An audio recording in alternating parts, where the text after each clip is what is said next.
নমস্কাৰ, মই মইনা হাজৰিকা কমল এগ্ৰ অন্য এটা ভিডিঅ'লৈ আপোনালোকক সকলোকে স্বাগতম জনাইছোঁ।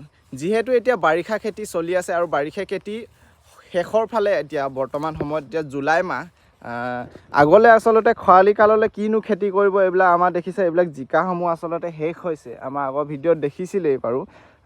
এতিয়া আমাৰ এজন কমল এগ্ৰ সদস্য অকণমান জনাবচোন, আগতীয়াকৈ মানে কি খেতি কৰিলে আচলতে খৰালি কালত চাহিদা পাব, আগতীয়াকৈ উলিয়াব পাৰিব, প্ৰফিটেবল হ'ব আমাৰ ফাৰ্মাৰসকল, অকণ জনাওকচোন। হয়, এতিয়া বৰ্তমান মই আমাৰ খেতি লগাই আছোঁ। এই দেখিব পাইছে জাতিলাও লগাই আছোঁ।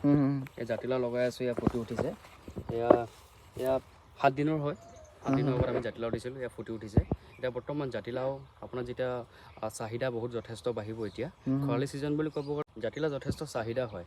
সেইকাৰণে আমি পোনপ্ৰথমে এতিয়া জাতিলাও দিয়াটো ভাল, গতিকে আমি জাতিলাও দিছোঁ, দেখিবলৈ পাইছে। আৰু আমাৰ জাতিলাও কোম্পানীটো হৈছে পাণ 1719, এইটো হাইব্ৰিড কোম্পানী হয়। এইটো দেখাই দিওঁ। হয়, এই কোম্পানীটো আপুনি কৰিলে কি লাভ হয়, এই কোম্পানীটো অতি কম দিনত ইয়াৰ ফল লাগে।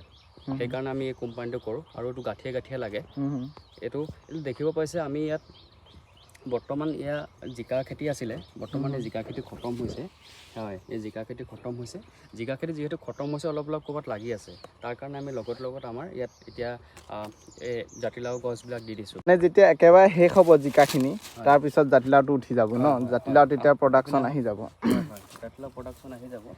তাৰপৰা এই এটা কথা জনাওকচোন, এইবিলাক যে ৰছীবিলাক আচলতে এই বাঁহবিলাক আকৌ এইবিলাক হেৰি বনাব লাগিব নেকি, ৰছী আকৌ বান্ধিব লাগিব নেকি, নে এয়া ৰছীতে কাম হৈ যাব? হয়, এই দেখিবলৈ পাইছে চাওক, আমাৰ জিকাই ৰছী একো কৰিব নোৱাৰে। এই বৰ্তমান আপুনি খৰালি কালতো আপুনি ইয়াত খেতি কৰিব পাৰে এই ৰছীয়ে।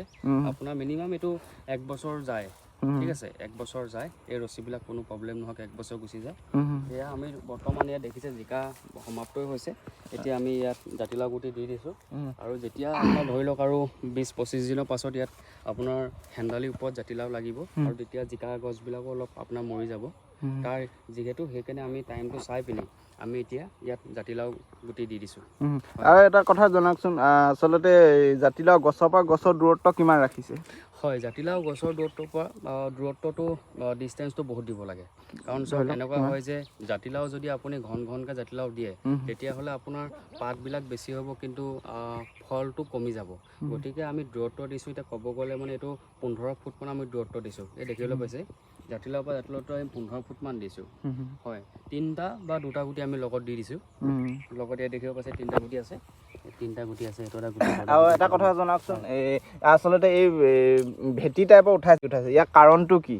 ইয়াৰ কাৰণটো হৈছে চাওক, এতিয়া কাৰণটো ক'ব গ'লে মানে এতিয়া যিহেতু লাষ্ট এটা বৰষুণ পোৱা চান্স এটা থাকে, যিহেতু আপোনাৰ আগষ্ট মাহত বা এনেকুৱা টাইমত এটা বৰষুণ দিয়ে, তাৰ কাৰণে যথেষ্ট পানী হয়। সেইকাৰণে জাতিলাও গছবিলাক যাতে সোনকালে নমৰে, তাৰ কাৰণে আমি অলপ ভেটি দি দিছোঁ, যাতে পানী ৰখি থাকিলে মানে জাতিলাও গছবিলাক মৰাৰ চান্স থাকে।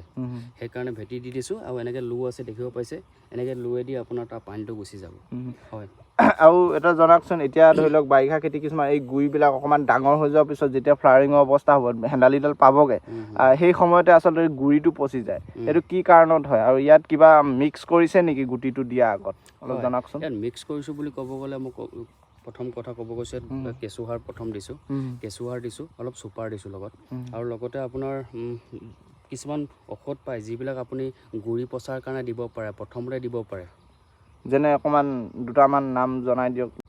হয়, যেতিয়া গুটি দিওঁ তেতিয়া আপুনি চুপাৰৰ লগত বা আপুনি কেঁচুসাৰৰ লগত ৰেজাম এছপি বুলি এটা মেডিচিন পায়, আৰু লগতে আপোনাৰ ট্ৰাইক'ডাৰ্মা বুলি এটা মেডিচিন পায়।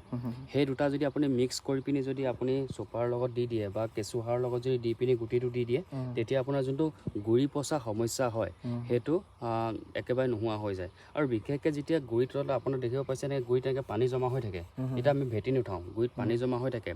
বেছি দিন যদি আপুনি পানী জমা হৈ থাকে, তেতিয়া সেইটো সমস্যা দেখা দিয়া যায়।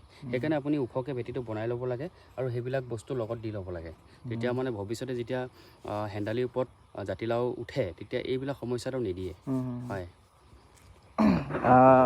ভাল লাগিল কথাবোৰ জানি, আৰু আগলৈ আমি আপডেট দি থাকিম আমাৰ জাতিলাওৰ দৰানো কেনেধৰণে কৰিছোঁ বা কি কি সাৰ প্ৰয়োগ কৰিছোঁ, কেনেধৰণে মেডিচিন মাৰিছোঁ, কেনেধৰণে গুটি লাগিবলৈ আচলতে গছবিলাক কেনেকৈ কাটিং কৰিব লাগে, তাৰ বিষয়ে সবিশেষ ভিডিঅ'সমূহ আহি থাকিব। আমাৰ চেনেলটি ছাবস্ক্ৰাইব কৰিব এনেধৰণৰ ভিডিঅ' পাই থাকিবৰ বাবে। ধন্যবাদ।